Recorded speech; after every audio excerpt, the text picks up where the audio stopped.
Marcel, qui dirige la direction, qui est au sein de la direction des opérations et de l'emploi de la Direction générale de la Gendarmerie nationale, et le docteur Sophie Lebris, qui occupe une chaire résilience de recherche, résilience et leadership, en partenariat avec l'école navale. Donc la question de la transformation, quand on la prend, on va dire, à un niveau immédiat de compréhension, c'est un peu un prisme linéaire, c'est-à-dire qu'on passe d'un état A à l'instant T à un état B à l'instant T plus 1. Donc on est sur quelque chose de temporel, on est sur quelque chose de relativement stable, un peu une ligne de Morse, point trait, où on se déplace. La difficulté, c'est quand ce point de départ, justement, devient lui-même instable et quand il y a en quelque sorte une rétroaction entre les étapes. Pourtant, la notion de transformation est plutôt nativement inscrite dans nos administrations et dans nos modes de fonctionnement. C'est l'un des 3 grands principes de l'action publique définis par Roland en 1928. Je vous les rappelle, continuité, égalité, mutabilité du service public. Dans le domaine privé, les cycles de transformation sont naturellement liés à ceux du marché. Il s'agit de nourrir une demande nouvelle ou croissante en anticipant les attentes. Donc la transformation obéit finalement ces cycles d'offres et de demande. Et dans le domaine militaire, bien entendu, l'ancrage est dans l'enjeu opérationnel de la mission, avec la nécessité à la fois d'anticiper et en même temps de s'adapter. La difficulté, et c'est ce qu'on a essayé de suggérer dans ce titre, c'est que finalement tout cela fonctionne bien quand on part d'un point de départ qui a une forme de stabilité ou qui a du moins une forme de lisibilité, c'est-à-dire on sait à peu près où l'on est et on peut viser quelque chose. La difficulté est finalement de passer dans un monde en 3D, dans un monde en dynamique accélérée, dans lequel ces points de repère sont beaucoup moins clairement établis, et où on se demande de quelle manière on va les lire. Donc, sur ces sujets de transformation, de timing, de bon moment, de point de repère, Dr Lebris, vous avez travaillé abondamment dans le cadre de vos recherches, en les abordant à la fois sous les enjeux de résilience, mais aussi sur la transformation que ça peut occasionner sur le modèle lui-même de leadership. Est-ce que vous diriez que le sujet clé de la transformation, c'est d'agir au bon moment ou que ça s'appuie sur autre chose ? Bonjour, merci à tous d'être là. Alors, vous parlez de temporalité.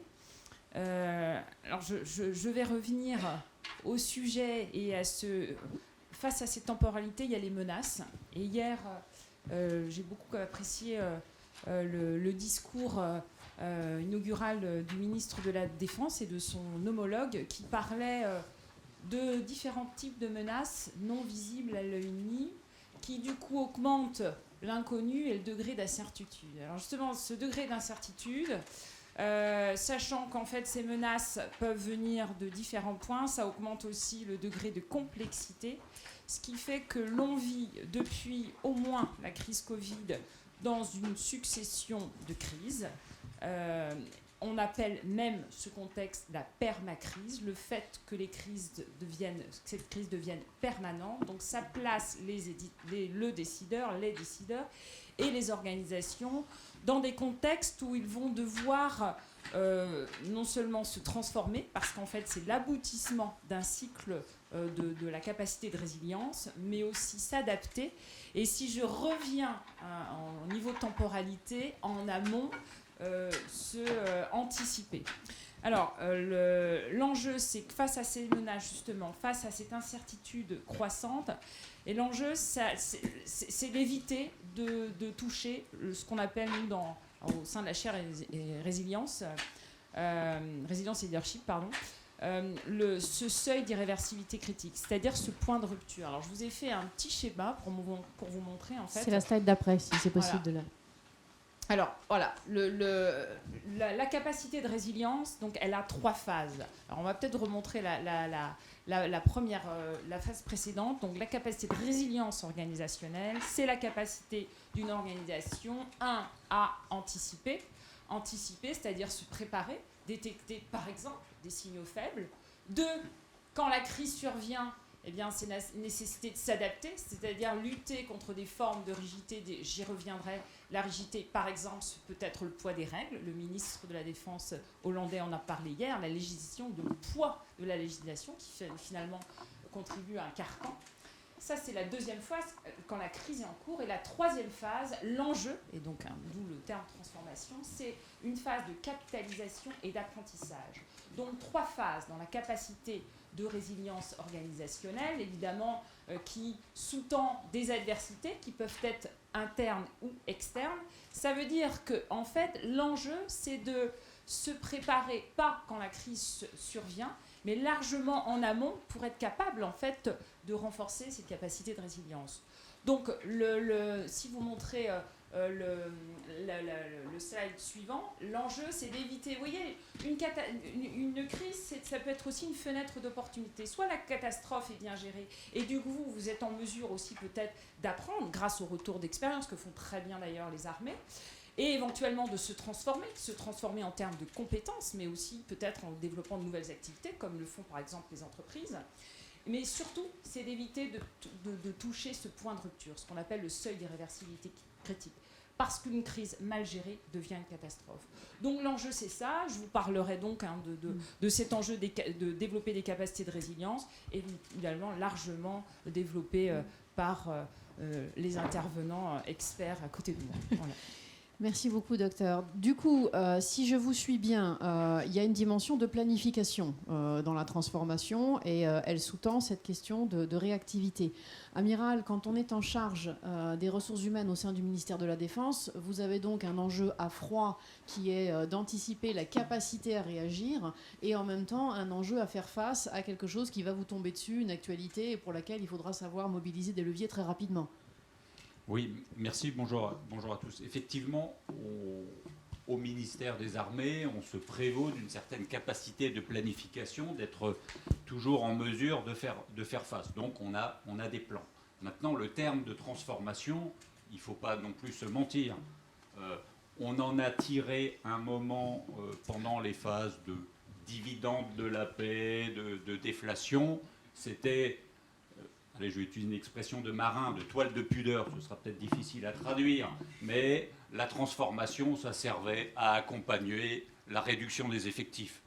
C'était un terme plus valorisant, alors même que le vrai sujet, c'est d'être en permanence capable de s'adapter, qui est vraiment le propre du ministère. Alors comment on essaie de s'adapter? C'est une forme d'adaptation darwinienne aux évolutions du champ de contrainte.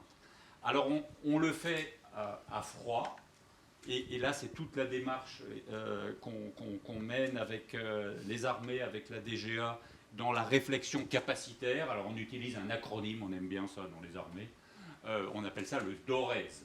C'est-à-dire une capacité militaire, c'est d'abord une doctrine, savoir ce que je veux faire avec mes chars par exemple, une organisation pour le haut, des ressources humaines pour les RH, des équipements, du soutien et de l'entraînement. Et c'est l'ensemble de ces 6 thèmes qui forment une capacité militaire. Encore une fois, il n'y a rien de neuf là-dedans. Alors si je précise un peu plus la partie ressources humaines dans ces choses-là, d'abord les ressources humaines, c'est quelque chose qui en permanence agit sur plusieurs focales. C'est-à-dire, comme directeur adjoint des ressources humaines, je dois m'assurer que tous les ressortissants du ministère soient payés à la fin du mois. Sinon, ça ne marchera pas longtemps. Et ça, qu'on soit en temps de paix, en temps de crise ou même en temps de guerre. En même temps, il faut aussi, parce qu'on participe à cette construction capacitaire, qu'on arrive à se projeter, et parce que les temps de génération de compétences sont longs, il faut plusieurs années pour former un pilote de chasse. On le voit avec l'exemple ukrainien, des gens qui savaient déjà piloter, mais rien que la transformation sur Mirage 2000-5, ils ont passé à peu près 1 an. Voilà. Donc on a toujours une latence, et donc il faut que le modèle RH ait le temps de se transformer. Et en matière RH, la démographie ne ment pas. C'est une science exacte. Ceux que vous n'avez pas recrutés il y a 10 ans, ils ne sont pas là aujourd'hui pour occuper les emplois que vous souhaitez. Donc on arrive maintenant à mettre cela en œuvre dans le cadre de toutes nos réflexions sur la gestion prévisionnelle des effectifs et des compétences. Mais encore une fois, les ressources humaines, c'est quand même un paquebot qui avance sur son air. Je vais encore faire et on peut le faire bouger, mais il faut un peu de temps. Entre le moment où on met le gouvernail à un certain angle et le moment où le bateau bouge, il y a le temps. Il y a le temps de la génération de compétences, de l'expertise, de l'expérience qu'on développe. Voilà, les choses ne sont pas... on peut faire beaucoup de choses, mais il faut l'anticiper. Donc ça, c'est ce qu'on a toujours fait. Et si je vous donne l'exemple de la marine là, qui est en train de monter le porte-avions de nouvelle génération, ben, son commandant est déjà rentré dans la marine. Donc il va arriver en 2040. Voilà, il est déjà dans la marine. Les atomiciens sont déjà dans la marine. Donc il faut qu'on arrive à poser ce vivier pour qu'il soit au rendez-vous des programmes. C'est quelque chose qui se fait déjà. Et en pratique, comment on met ça en œuvre de façon très opératoire? Au sein de la direction des ressources humaines ministérielles, on pose des grands équilibres à 6 ans. C'est-à-dire, grosso modo, c'est quoi les équilibres personnel militaire, personnel civil, personnel contractuel, personnel de carrière et dans les grandes familles professionnelles. Grosso modo, on voit bien que le numérique, c'est un sujet qui monte et il y a peut-être des sujets qui, à l'inverse, diminuent, où on pensait qu'ils allaient diminuer. Si je pense, par exemple, les fonctions restauration, hébergement, on était dans une logique où ça allait diminuer parce qu'on allait externaliser la fonction. Et là, pas de bol, avec l'évolution de la conflictualité, peut-être qu'il faut revenir en arrière. Vous voyez, tout ça, c'est quand même des sujets qui remettent en cause nos modèles et qu'il faut en permanence questionner. Voilà, ça c'est ce que j'appelle la planification froide, où on se donne un peu le temps. Et après, il y a d'autres sujets où on est plus dans il faut être proactif et trouver les voies et les moyens. Je vous donne un exemple. Il y a une dizaine d'années, c'est le cyber qui a un peu émergé après les attaques russes en Estonie. Tout le monde se souvient de ça il y a quelque temps. Donc le cyber nous a un peu questionnés. Et là, on n'avait pas recruté des gens pour faire du cyber. Donc là, vous avez vos effectifs et il faut chercher des gens qui ont des compétences, des appétences, des aptitudes pour faire du cyber. Eh ben, on a organisé des hackathons, on a fait des choses comme ça pour essayer de détecter ceux qu'on allait accompagner pour être en mesure de répondre à ce besoin. Donc le sujet pour nous, parce que le contexte évolue, c'est comment on arrive à s'adapter plus vite, alors même qu'on a toujours ces temps de latence et de démographie, y compris de vivier. Aujourd'hui, on puise tous les ans dans une classe d'âge qui fait 800 000 Français pour recruter à peu près 30-35 000 personnes pour devenir civils ou militaires dans le ministère. Dans 10 ans, ils ne seront plus que 690 000. Et on a toujours les mêmes besoins. C'est aussi un enjeu en tout cas un enjeu qu'on partage avec un certain nombre de pays, mais je soumets ça à votre réflexion. Donc comment on s'adapte? On rend notre planification RH plus réactive. Une des voies, c'est le changement de modèle. Alors il y a la montée de la réserve. Je ne vais pas forcément détailler, tout le monde imagine ce que c'est, mais on change de modèle. Aujourd'hui, on rentrait dans le ministère par le bas et on y faisait sa carrière éventuellement en partant à un moment ou à un autre. Maintenant, l'idée, c'est, oui, je peux rentrer par le bas, mais je peux rentrer dans ma pyramide sur le côté, ou faire un bout de chemin dans le ministère, repartir peut-être dans l'industrie, revenir dans le ministère. Voilà, des choses différentes pour justement qu'on puisse évoluer plus vite. Et également, je peux être rentré pour un métier et finalement faire autre chose. Je reprends l'exemple de mon cuisinier qui faisait de la cyberdéfense. Eh ben, il est peut-être rentré comme cuisinier, mais finalement, parce qu'il était un peu geek, maintenant il fait de la cyber. Donc toute cette réorientation interne, c'est quelque chose qui va nous donner des choses. Et pour cela, une de nos forces, c'est le statut militaire. Le statut militaire, c'est pas prendre des risques pour la nation. Le statut militaire, la base, c'est quand même mettre en œuvre la force légitime en risquant sa propre vie, mais c'est aussi, vu du point de vue RH, c'est faire ce qu'on ne sait pas encore faire, mais apprendre à le faire, parce que c'est ça qui va aider. Et bon, mon téléphone est tombé, c'est pas grave. C'est ça qui va permettre de remplir la mission. Derrière, c'est bien le culte de la mission. Donc tout ça, c'est nécessaire pour réduire la viscosité de nos organisations. Alors, je pense que cette viscosité, elle apparaissait bien dans votre métaphore du paquebot. On va rester, je vais vous rendre hommage dans les métaphores navales. Monsieur Kobach, vous gérez une flotte intéressante. Vous aussi, vous en avez des paquebots, hein, le rythme de la commande publique. Quelques frégates avec les innovations technologiques, et puis ça ou là, des actes de piraterie commis avec des esquives tout à fait frêles, mais qui viennent court-circuiter vos plans. Comment est-ce que vous faites au milieu de tout ça ? Alors, on essaie déjà de maintenir un lien très fort avec nos partenaires, parce qu'on ne peut pas tout faire tout seul, donc les forces et l'industrie. Donc bien comprendre le besoin, bien comprendre les possibilités techniques, et donc c'est ce qu'ensuite on essaie de traduire avec des choses innovantes. Quand on a la technologie disponible sur étagère, eh bien on l'achète rapidement, parce que le code de la commande publique le permet, et si nécessaire, on peut trouver quelques modes dérogatoires.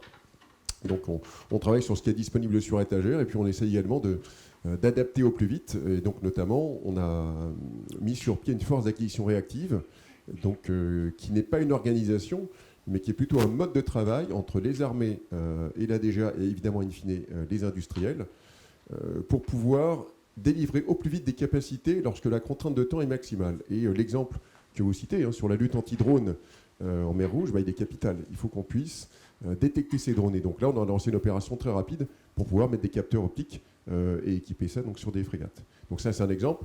Il y a également tout un travail d'accélération de la production qui a été mené avec l'industrie. Ça paraît simple. En fait, il suffit de se dire on produit plus, mais en fait, il y a des chaînes logistiques à analyser. Il y a des dépendances, et donc on a un travail également très important d'accompagnement de l'industrie qui bien souvent, dans ses parties les plus fines et mixtes et duales entre civils et militaires. Donc un travail très important, alors évidemment qui a commencé ou qui s'est accéléré avec les travaux d'économie de guerre, on peut dire maintenant économie de défense, je ne sais pas quels sont les termes adéquats. En tout cas, je pense que vous avez bien compris que l'actualité nous pousse dans nos retranchements à travailler différemment. Et s'il faut retenir une chose, c'est l'état d'esprit avec lequel on doit faire ça. Alors, on peut travailler sur différents axes, c'est ce qu'a fait la DGA. En 2022, donc il y a un nouveau délégué qui est arrivé. Il a lancé un projet, donc il a donné sa vision, et derrière, tout l'enjeu, c'est d'aligner cette vision pour la traduire en action. Donc ça veut dire travailler sur l'organisation. Donc on a créé une direction de l'industrie de défense pour mieux prendre en charge ces questions de relations avec l'industrie. On a créé également, on a rapproché la partie préparation de l'avenir avec les finances pour ne pas rêver, mais faire des plans sérieux. Et on a la même problématique du point de vue de la planification des RH. On a adapté, on adapte en permanence, c'est un processus vraiment continu, nos processus sur les achats, sur la conception, sur les essais. Donc on se challenge en permanence. Et mon service, donc le service de la transformation de la performance qui a été créé donc à la même époque, a pour but d'accompagner les directions pour apporter les meilleures méthodes pour obtenir donc des résultats plus rapides. On accompagne également donc cette question de culture et de valeur, parce que finalement, il faut réussir à sortir des anciens schémas, sortir de son couloir de nage, accepter aussi cette partie d'incertitude. Donc il y a une tension, c'est clair, entre les choses qui sont au long cours, les porte-avions, ça on sait qu'on va le faire et on est parti dessus. Et en même temps, il y a une tension très forte avec toutes les adaptations, parce que les équipements qu'on mettra sur le porte-avions, aujourd'hui on ne sait pas dire lesquels seront pertinents face à des menaces qui n'existent peut-être pas encore. Et des menaces qui sont d'autant plus difficiles à caractériser qu'elles sont très accessibles à des groupes armés, pas seulement des forces étatiques. Donc on a cette double épée de Damoclès, la menace traditionnelle, haute technologie, celle des États, c'est celle du cyber, c'est celle de la guerre électronique, et puis également des menaces court terme avec des gens très inventifs qui achètent des drones sur Internet qui récupèrent quelques grenades et qui font des munitions téléopérées. Donc on a vraiment cette tension très forte et qui nous oblige non pas à avoir une solution, mais de tester beaucoup de solutions. Et donc c'est ça aussi l'agilité, accepter qu'on ne maîtrise pas tout et qu'il y aura une part d'inconnu, il y aura de l'échec. Et ça, c'est quelque chose de tout à fait nouveau, et je reviens sur cette notion d'état d'esprit. Accepter l'échec, accepter que les programmes ne vont pas au bout, savoir en interrompre, redéployer des ressources financières, c'est quelque chose qui est complètement disruptif par rapport aux 20 aux 30 dernières années où on a engrangé les dividendes de la paix et finalement l'ambition stratégique était plutôt d'aller s'interposer, de prévenir l'arrivée des conflits à nos portes. Ça a plutôt bien marché, maintenant les conflits vont plus vite et se rapprochent vraiment de nos portes.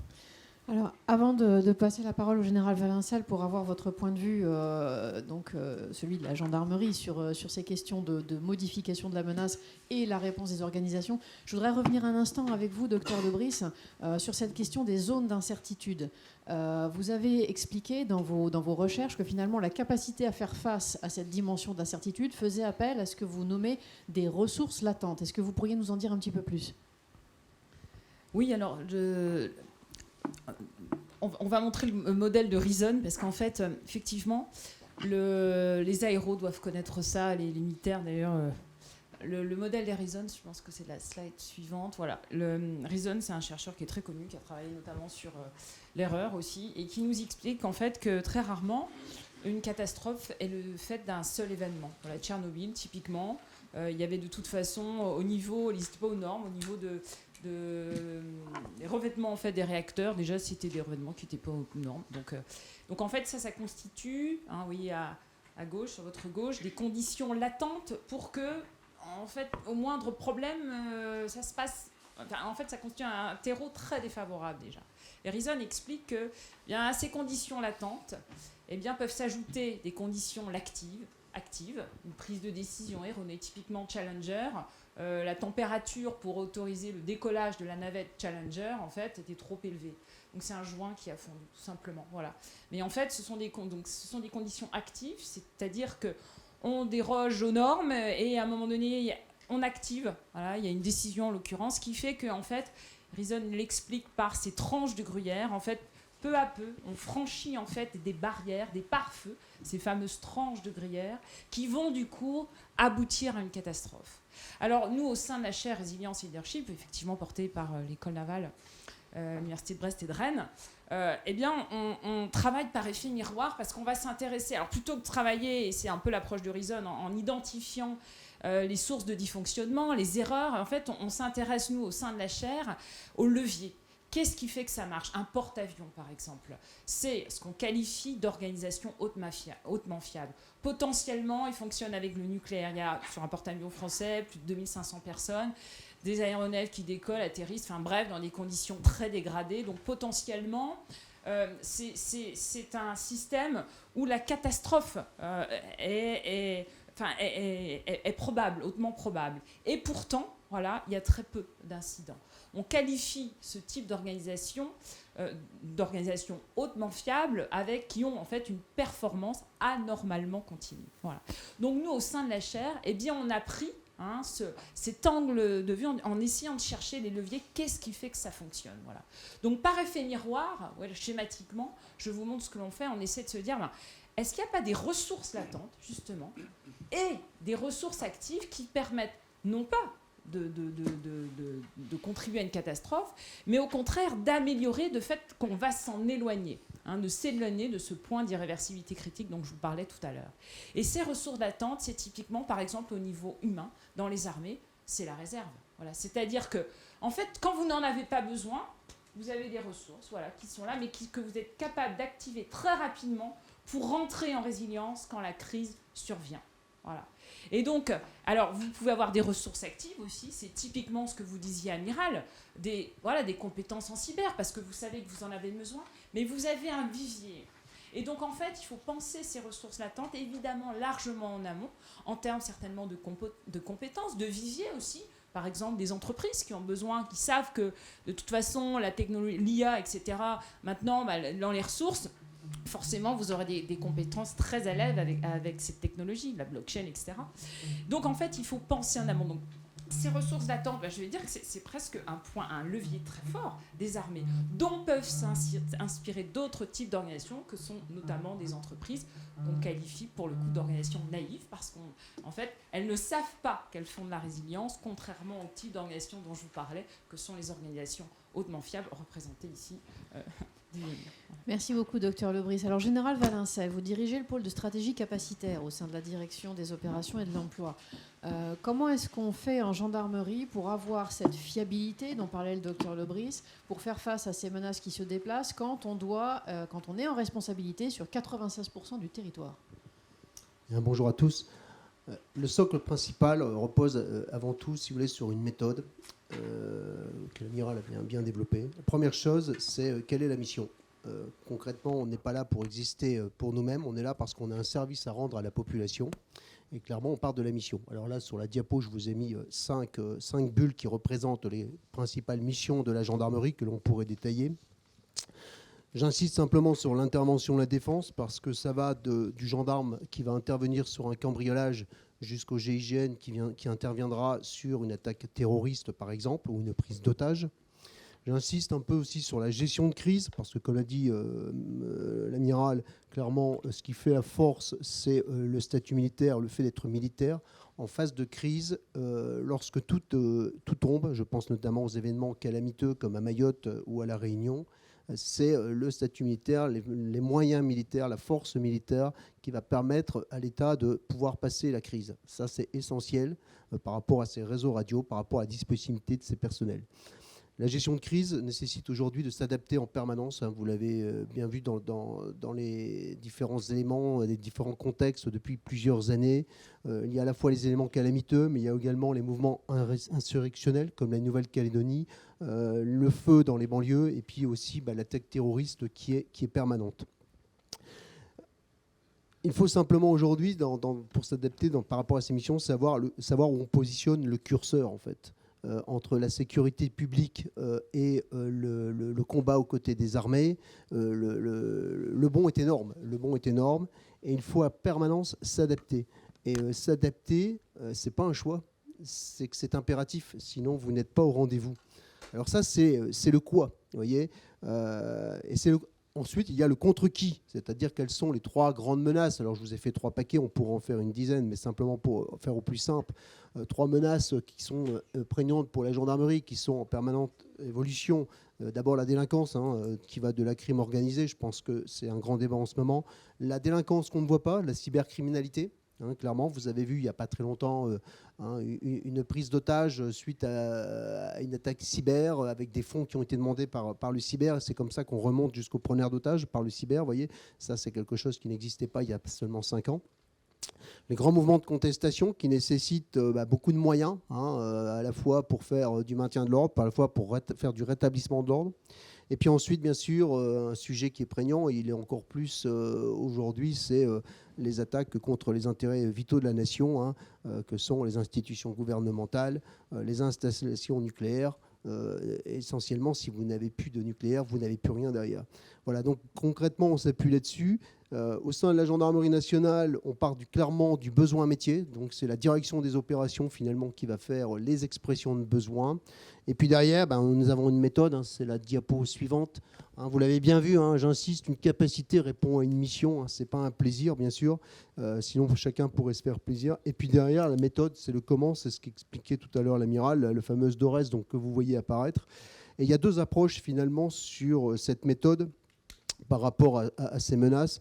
C'est quel est le besoin et on va chercher une solution. Ou alors vous avez de l'innovation, parce que ça il faut suivre, l'intelligence artificielle, les drones, la lutte anti-drone, et bien suivre ces innovations pour voir à quoi ça peut nous servir pour compléter un besoin. Voilà, ça c'est essentiel. Il faut anticiper parce que lorsque vous faites un nouveau blindé, il faut travailler dans le temps. Le blindé des années 70 de la gendarmerie nationale n'a rien à voir avec le blindé qui est sorti il y a 2 ans, le Centaure. Le mécanicien ne peut pas être le même. En tout cas, il ne peut pas pratiquer les mêmes savoir-faire. L'armurier de la mitrailleuse d'il y a 30 ans avec celle qui est aujourd'hui téléguidée, forcément, ce n'est pas le même armurier. Et forcément, Il faut anticiper pour être au rendez-vous de la formation des personnels, puisqu'au final, c'est quand même l'être humain qui va armer la machine. Il faut anticiper aussi parce qu'il y a un temps industriel. Lorsqu'on fait une commande aujourd'hui, nous n'avons pas le matériel la semaine prochaine. Aujourd'hui, aucun industriel a 30 000 fusils sur atelier et attend qu'on vienne les acheter. Donc il y a un temps industriel. Et paradoxalement, il faut anticiper, mais il faut aussi être très réactif. Et là, je rejoins ce que vous disiez, parce qu'en fait, la menace, la guerre, c'est un peu, si vous voulez, comme la lutte antidopage dans le cyclisme. D'abord, il y a celui qui se dope et il y a celui qui va chercher le produit, enfin la solution pour aller contrer et là, c'est exactement la même chose. Lorsqu'on est parti sur le cyber ou sur les escroqueries sur Internet, bah, c'est quand on les a vus apparaître qu'il a fallu réagir. Donc il faut à la fois anticiper, donc il y a des choses, des opérations qu'on arrive parfaitement à anticiper. Je pense par exemple aux Jeux Olympiques, on savait qu'ils allaient arriver, c'est une opération qui a été parfaitement planifiée, notamment sur les capacités humaines, mais il faut aussi savoir réagir. Par exemple, c'est la projection de 35 escadrons de gendarmerie mobile, donc ça fait 3500 hommes qui ont été projetés en Nouvelle-Calédonie en juin l'année dernière suite aux insurrections qui n'avaient pas été anticipées. Donc il faut à la fois les deux. Et puis, le socle, puisque c'est la question que vous me posez, le socle principal, c'est bien de voir tout ça, mais clairement, une capacité doit répondre à une mission, ça c'est la première chose. Mais derrière, il y a aussi, au-delà de la doctrine d'emploi du matériel, c'est le budget. Et puis un point qui est essentiel, qu'on oublie tout le temps, c'est le cadre juridique de l'emploi du matériel. Parce que clairement, on ne fait pas du tout ce qu'on veut. Je pense par exemple à la reconnaissance faciale par le biais d'intelligence artificielle en France. Clairement, il n'y a aucun cadre juridique qui le permet, mais qui nous permettrait d'identifier beaucoup de monde recherché. Alors, c'est très intéressant ce que vous venez de soulever, parce que jusqu'à présent, j'ai envie de dire, on était sur une perspective où vous nous donnez les uns et les autres les éléments pour être à peu près en maîtrise sur ces enjeux de transformation. Mais enfin, on va quand même se le dire, il y a des moments, ça ne marche pas. Et Dr Lebris, qu'est-ce qui fait qu'à un moment donné, dans une organisation, on va tomber sur une butée, ou qu'est-ce qui va empêcher de pouvoir conduire une transformation ? Alors très souvent, c'est ce que vous venez de dire, le cadre juridique. En fait, je vous parlais tout à l'heure des 3 phases de la résilience, la capacité d'anticipation, et qui est la phase 1, avant que la crise ne survienne. Et quand la crise vient, c'est la capacité d'adaptation. Et là, vous voyez par exemple, en 2008, à la crise financière, la réponse des États, ça a été plus de réglementation. Or, en fait, plus vous mettez de la rigidité, notamment par un cadre juridique strict, ce que vous disiez par votre illustration, plus vous allez contraindre en fait la capacité d'adaptation de votre organisation. Voilà. Donc, nous, par exemple, on travaille au sein de la chaire sur, c'est la slide d'avant, s'il vous plaît, sur ce qu'on appelle les méta-règles, encore avant. En fait, vous voyez le schéma que vous voyez à l'écran, oui, c'était celui-là, voilà, merci, montre qu'en fait, le poids de la structure, là, c'est en fait représenté par le nombre de règles dans une organisation. Et vous avez le niveau de performance. Et ce schéma-là vous montre qu'en fait, quand vous avez un nombre de règles, donc une structure légère, finalement, la performance, elle est faible. Pourquoi ? Parce qu'en fait, les acteurs de cette organisation ne savent pas quels sont les repères, quel cadre suivre, etc. Donc, c'est un peu l'anarchie ou la cacophonie. À l'inverse, si on tombe dans une structure de règles très rigide, donc avec beaucoup de règles, un cadre juridique très fort, eh bien, on descend aussi le niveau de performance. Nous, on a fait des travaux en lien avec la fiabilité pour montrer en fait que de la même façon, quand vous avez très peu de règles, trop de règles, en fait, ça va nuire à la fiabilité. L'enjeu, c'est d'avoir un cadre de règles suffisamment adaptable.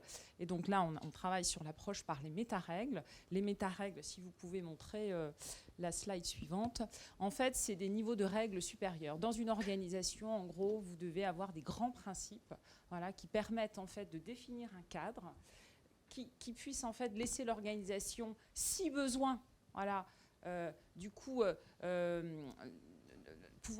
lui donner la possibilité de s'adapter, mais quand même en fixant un cadre, parce qu'à un moment donné, il faut aussi des repères pour, sur l'opérationnel, savoir à quelles règles, en gros, on doit interagir. Donc l'enjeu, c'est d'avoir une approche, plus vous développez une capacité d'adaptation, eh bien, plus il faut penser à cette big picture, c'est-à-dire se dire, j'ai des grands principes, qui n'empêchent qu'après, vous pouvez suivre un certain nombre de règles. Vous voyez, par exemple, dans la marine, vous avez des règles qui peuvent se contredire, ou entre deux bateaux, vous avez des distances minimales de sécurité entre deux bâtiments, mais à un moment donné aussi, vous avez une distance minimale à respecter quand vous approchez des côtes. Donc à un moment donné, il y a des règles qui peuvent se contredire, voire vous n'avez matériellement pas le temps de les suivre. Typiquement, si je reprends l'exemple, parce que j'ai fait 16 ans à l'école navale, donc, en passerelle, vous avez des fiches navettes. Pour un homme à la mer, vous avez une série de règles à suivre, mais matériellement, en fait, votre homme, il peut être mort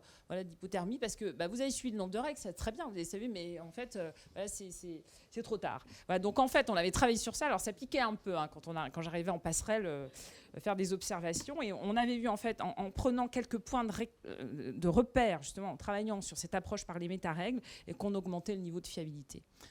Donc en fait, l'enjeu c'est ça, c'est bien de se dire, et donc je vous invite à réfléchir au sein de l'organisation en disant, avec un focus sur les fonctions critiques, sur les fonctions vitales. Comme un médecin, quand il va voir son patient, il sait qu'il y a des indicateurs qu'il doit contrôler. Et donc de la même façon, c'est une approche sur les fonctions critiques. Voilà. Alors, ça marche bien quand on a un écosystème qui est relativement autonome, mais général, quand il y a des sujets réglementaires, comment est-ce que la gendarmerie travaille sur ça? Parce que finalement, vous n'êtes pas vous-même votre autorité, vous dépendez des autorités politiques, vous êtes redevable à la population. Donc quand vous identifiez ces blocages juridiques, concrètement, comment vous les abordez? Alors, pour rejoindre ce qui est dit depuis un petit moment, c'est que ces blocages juridiques, déjà, on les découvre au fur et à mesure des problématiques. Ça, c'est déjà quelque chose qui est assez essentiel et à avoir en tête. Alors nous, on a bien sûr le service juridique, alors, donc on se tourne vers nos juristes et on leur explique de ne pas nous dire que c'est interdit et pourquoi c'est interdit. On leur demande déjà de nous dire comment on pourrait pouvoir faire. Ça, c'est toujours la problématique avec un juriste. Il nous explique que c'est interdit, mais il a toujours un peu de mal à trouver la solution pour essayer de faire. Il y a des sujets clairement qui sont identifiés. Donc, soit c'est des sujets relativement simples. On va pouvoir prendre, parfois c'est une simple mesure interne qui interdit quelque chose. Donc, ça va être un texte qu'on va pouvoir remodifier. Parfois, il faut aller chercher très haut au niveau de la loi. Et donc, à partir de là, vous avez tout un dossier qui est monté, qui part par les services juridiques, qui part vers le ministère de l'Intérieur, la DLPAJ ou la DIJ, si c'est un problème qui est plus lié aux armées. Et puis, parfois, on va devoir aller chercher jusqu'au législateur. Alors, aujourd'hui, par exemple, on est en train de travailler, puisque si on parle sur un sujet d'anticipation, on est en train de travailler au véhicule opérationnel de la gendarmerie de 2035. Vous comprenez bien qu'une patrouille de gendarmerie ne peut pas partir avec un véhicule électrique et une autonomie de 100 km. Ça ne va pas être possible. Un escadron de gendarmerie mobile qui se déplace partout en France ne va pas pouvoir partir avec un véhicule électrique. Donc ça, si vous voulez, c'est déjà un sujet qu'on met sur la table. De la même manière, on est en train de travailler, de voir quels sont les leviers sur la reconnaissance faciale, le suivi des conversations, par exemple WhatsApp, pour identifier, interpeller les auteurs de crimes en criminalité organisée, notamment dans le domaine stupéfiant. Donc là, parfois, il y a un travail législatif qui doit être mené. Et puis après, c'est à notre représentation nationale de décider jusqu'où on peut aller pour l'exercice de la mission, la sécurité des Français, et où s'arrête finalement la liberté de chacun. Alors, Amiral, sur cette question de jusqu'où on peut aller, vous aviez évoqué en réunion préparatoire la notion de stade de défense. Est-ce que vous pouvez revenir dessus? Oui, alors effectivement, aujourd'hui, je ne vais pas porter préjudice aux juristes, mais on aime bien mettre les choses dans différentes cases, alors même que le général Beaufre nous apprend le continuum paix, crise, guerre. Et aujourd'hui, dans la stratégie des armées, on a l'enchaînement entre la compétition, la contestation et l'affrontement. L'idée de ces stades de défense, c'est bien de traduire ce continuum de la crise, de l'affrontement des volontés au niveau étatique dans des stades de préparation de la nation vers l'état de guerre, mais derrière, pour pouvoir décliner, selon ce stade de défense, des règles de fonctionnement, en particulier des règles juridiques. Prenons des exemples assez simples et qu'on a déjà mis en œuvre. La réserve, justement, on en parlait tout à l'heure. Aujourd'hui, la réserve, c'est quand même, je vais le dire, je vais peut-être attirer un peu les foudres du public, mais c'est militaire à temps choisi.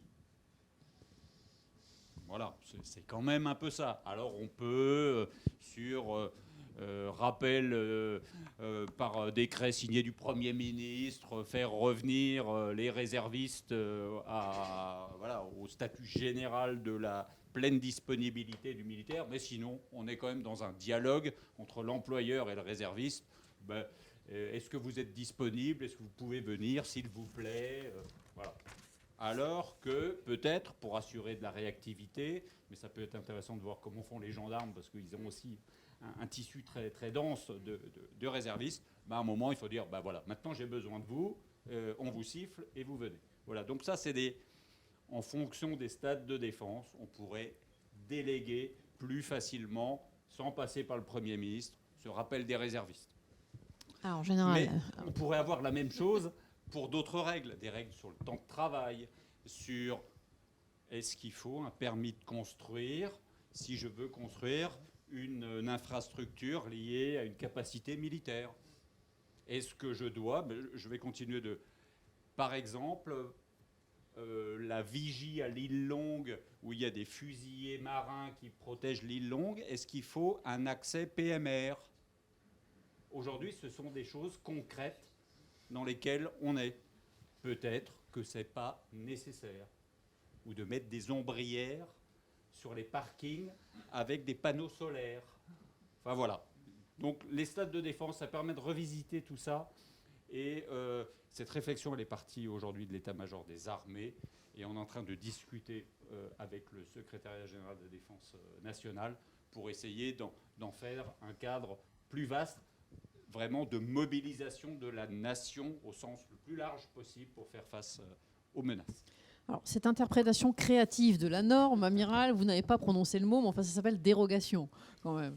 Donc, Général Valencel, puisque la perche vous a été tendue, comment on utilise les dérogations pour faire fonctionner le modèle ou faire fonctionner tout simplement les missions? Alors il y a ce qu'on ne pourra pas éviter. Moi je pense, je rebondis sur ce que dit l'amiral. Je me souviens il y a quelques années, on construisait une caserne pour une unité de protection d'une centrale nucléaire. Donc ce sont des gens qui ont quand même un profil type intervention spécialisée, pas très loin du GIGN. Et clairement, on nous demandait des locaux techniques accès PMR. Vous voyez, vous comprenez bien que dans ce genre d'unité, on ne peut pas mettre quelqu'un qui n'est pas à 100% de ses moyens physiques. Mais bon, on n'y a pas échappé. Donc on a construit une caserne plus grande parce que forcément les portes sont plus larges. Voilà. Donc ça, c'est des choses pour lesquelles on ne peut pas déroger aujourd'hui. Après, il y a des choses qui sont dans la main des chefs. Donc les chefs, que ça va de la direction générale jusqu'au lieutenant chef de section tout en bas, où à un moment donné, il y a ce qu'on peut appeler l'intelligence de situation. Aujourd'hui, on est en train d'essayer de voir comment on peut éviter la mise en œuvre de certaines normes liées à la circulation routière des véhicules européens. Vous avez bien vu, aujourd'hui, il faut des caméras, un véhicule qui va détecter un passant, un véhicule qui va s'arrêter parce qu'il y a un passant à proximité du véhicule, une caméra qui est obligatoire. Aujourd'hui, par exemple, vous prenez la caméra de détection des panneaux, les caméras qui équipent les véhicules civils sur un véhicule de maintien de l'ordre avec un pare-brise qui est en polycarbonate. La caméra ne fait plus du tout son effet. Pour autant, elle nous est imposée, donc on paye une caméra qu'on ne peut pas utiliser sur ce genre de véhicule.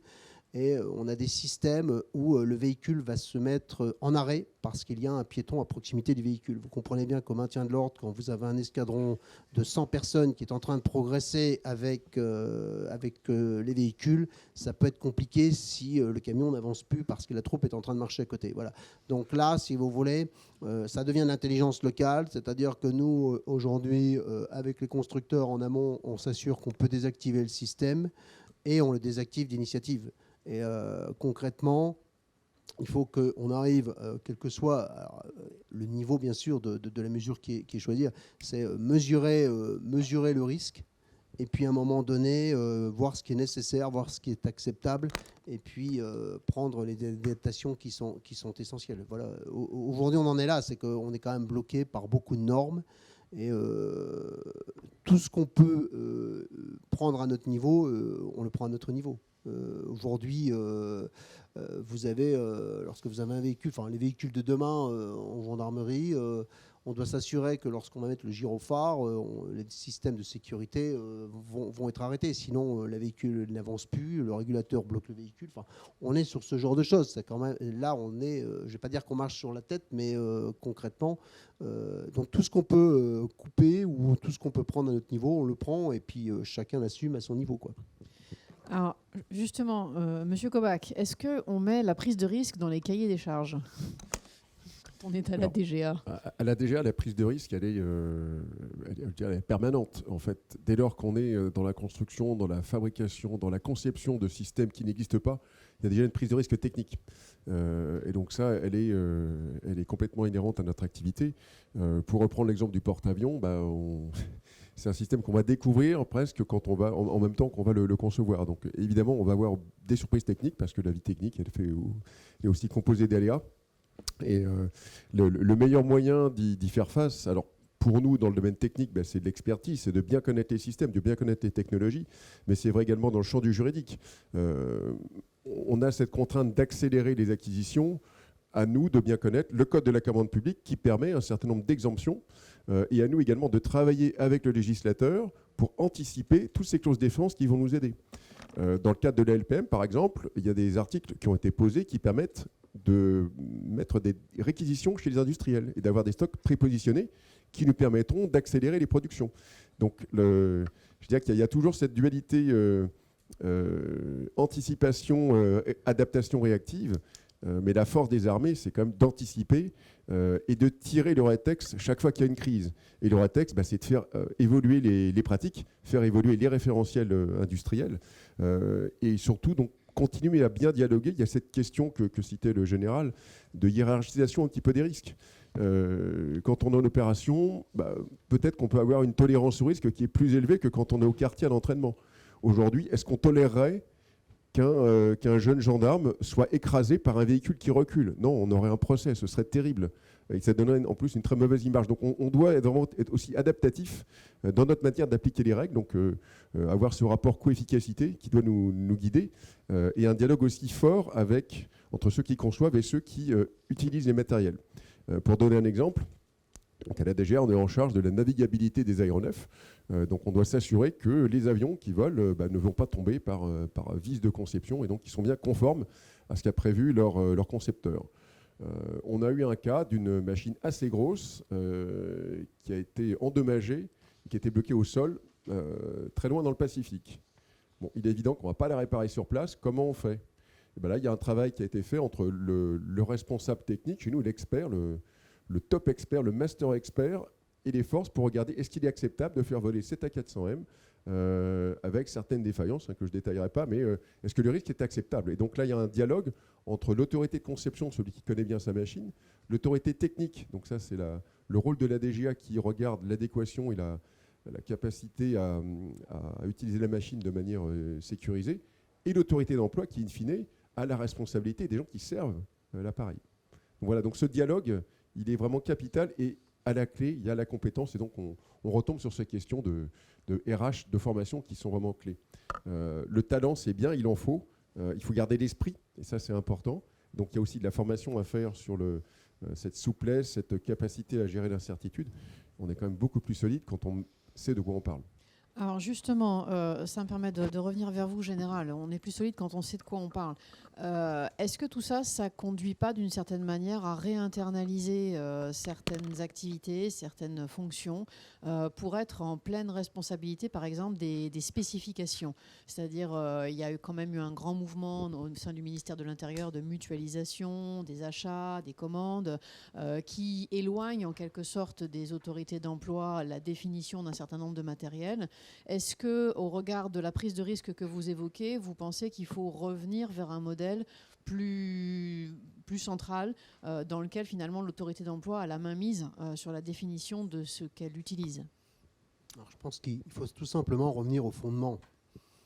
C'est quoi une force armée? C'est quoi une armée? C'est très simple. C'est une unité qui a ses soutiens intégrés. C'est ça le principe. Et comme elle a ses soutiens intégrés, elle est résiliente et elle fait face à tout type de crise. Voilà, c'est ça le vrai sujet. Nous, on l'a bien vu au moment du Covid. Lorsqu'il y a eu, il a fallu monter en puissance, tous les services qui étaient externalisés dans un monde civil où les règles de travail sont différentes, et c'est bien la différence, le principe entre le militaire et le civil, sinon il n'y aurait pas de différence, il a fallu se repositionner, se re-questionner sur certaines fonctions. Moi, quand on me demande c'est quoi la différence entre un militaire et un civil, en respectant les deux, parce qu'un jour je serai civil, un militaire, c'est simple, c'est son temps de repos qui est réglementé, et un civil, c'est son temps de travail. Voilà, c'est tout simplement. Et quand il y a une crise, il n'y a plus de temps de repos pour les militaires. Donc aujourd'hui, lorsqu'on externalise certaines choses, on le voit au sein de la gendarmerie, donc j'imagine qu'au sein des armées, ça doit être encore plus visible.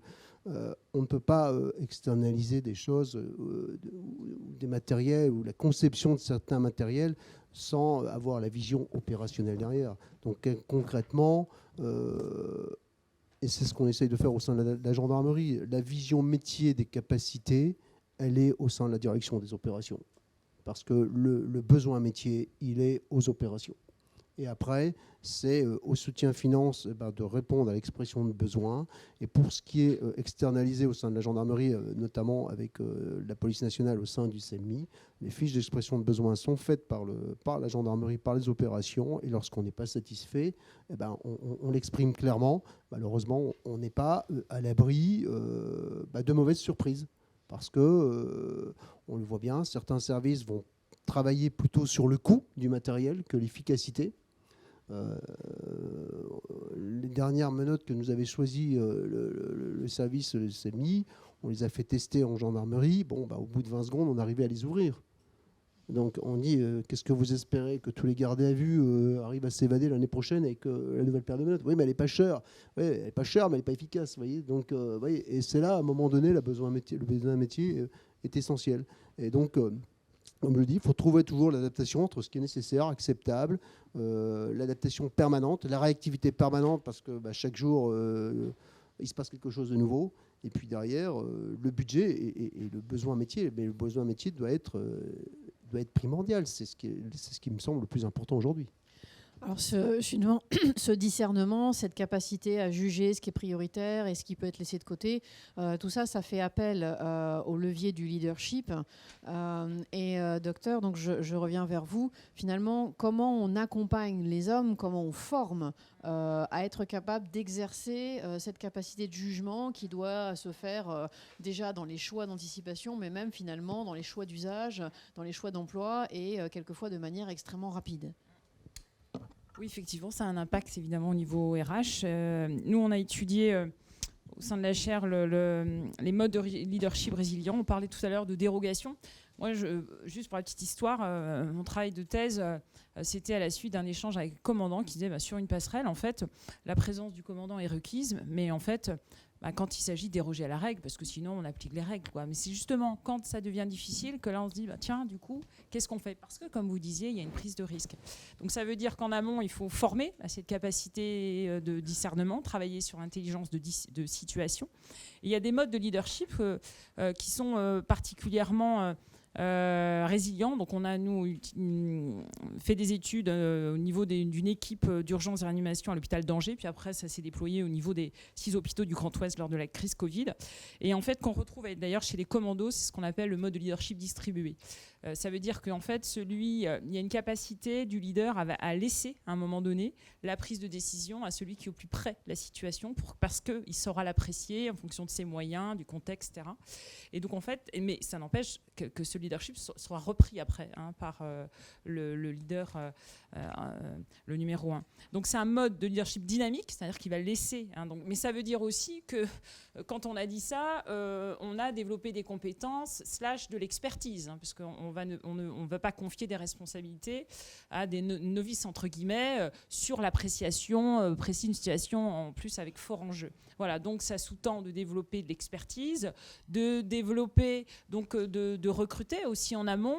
Là, l'expertise fait référence à de la technicité, mais se poser la question aussi des valeurs. quand même, parce qu'en fait, vous pouvez former, techniquement, c'est pas difficile, d'accroître des compétences techniques. Sur des valeurs, c'est plus compliqué. Donc se poser aussi, parce que l'enjeu de la résilience, c'est la capacité à durer, c'est aussi de se poser avec qui je vais pouvoir durer. Donc pour s'inscrire dans la durée, il ne faut pas uniquement penser expertise technique, mais aussi valeur. Et puis l'enjeu, et c'est la dernière slide, si vous voulez bien la montrer, c'est de se dire, fort de ça, si je m'améliore, et on a parlé tout à l'heure aussi dans le leadership, si je capitalise, j'apprends, je développe de nouvelles compétences en phase 3, peut-être même que je rebondis. Et en fait, je suis capable d'alimenter la future phase 1 qui inexorablement arrivera et qui est la phase d'anticipation où je serai plus affûtée sur la détection de signaux faibles. On vous parlait hier d'une menace qui ne provient pas uniquement de la Russie, mais d'autres pays. Donc cette capacité de vigilance collective, elle est nécessaire aussi. Et en fait, la résilience, c'est un processus dynamique. Donc si je capitalise, je me transforme en phase 3, je suis plus à même d'anticiper en phase 1. L'enjeu, c'est d'augmenter le niveau de résilience. Je vous ai mis ici, pour conclure, pour ma part, les 4 niveaux de résilience, de fragile à antifragile. Antifragile, en fait, vous voyez les 2 niveaux. Résilient, antifragile, c'est que vous avez l'organisation a pu développer des compétences et les a même transformées. Ça, c'est le niveau ultime. Donc, ça veut dire que pour progresser, pour augmenter son niveau de résilience organisationnelle, il faut penser aussi compétences. Et les 2 derniers niveaux font appel à des compétences adaptatives dont on parlait. Voilà. Alors, Monsieur Kobach, est-ce que pour vous, l'expertise, c'est l'alpha et l'oméga sur ces sujets de résilience ? C'est une condition nécessaire, mais qui n'est pas suffisante, évidemment. Je partage complètement ce qu'a dit Madame sur les valeurs.